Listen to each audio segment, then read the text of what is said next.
शुरू कर सकते हैं। जैसे ही ये चैटबॉट ओपन होगा, आपको सबसे पहले हाय का मैसेज लिखना है। हाय का मैसेज लिखते ही आपसे आपकी आशा आईडी के आखिरी 6 अंक पूछे जाएंगे।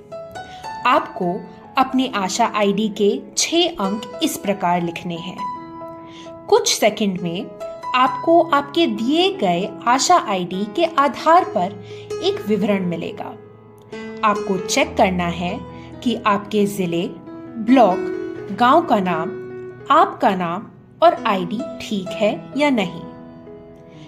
यदि ये सभी जानकारी ठीक है तो सही का बटन दबाएं और यदि ठीक नहीं है तो गलत का बटन दबाएं।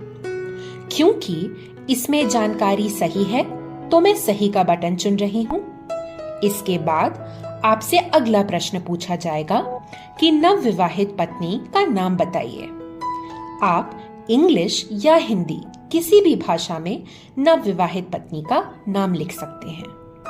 इसके बाद ये आपसे नवविवाहित पत्नी का मोबाइल नंबर आपके पास है या नहीं का विकल्प आपको देगा। यदि आपके पास नवविवाहित पत्नी का मोबाइल नंबर है तो हाँ का बटन दबाएं और अगर नहीं है तो नहीं का बटन दबाएं। यदि आपने हाँ का बटन दबाया है तो ये अभी आपसे नवविवाहित पत्नी का मोबाइल नंबर दर्ज करने को कहेगा। अब आपको 10 अंकों का मोबाइल नंबर लिखना है। ध्यान रहे, मोबाइल नंबर 10 अंकों का ही होना चाहिए, नहीं तो ये आपकी एंट्री को दर्ज नहीं करेगा और प्रक्रिया अधूरी रह जाएगी। यदि गलती से आपने 9 या 10 से ज्यादा नंबर डाल दिए हैं तो ये आपको 2 बार मौके देगा गलती को सुधारने के लिए। उसके बाद आपको ये प्रक्रिया फिर से शुरू करनी पड़ेगी। अब आपसे नवविवाहित पति का नाम पूछा जाएगा। नवविवाहित पति का मोबाइल नंबर पूछा जाएगा। आपको फिर से 10 अंकों का मोबाइल नंबर ध्यान से डालना है।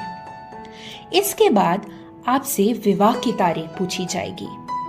आपको ध्यान से बताए गए फॉर्मेट या प्रारूप के अनुसार ही तारीख लिखनी है। जैसे मैंने यहाँ 15 जून 2024 लिखी है। इसमें आपको ध्यान रखना है कि 15 यानी 1 और 5 के बाद जून को सिर्फ 6 नहीं 06 लिखना है और साल को भी पूरा 2024 यानी 2024 लिखना है।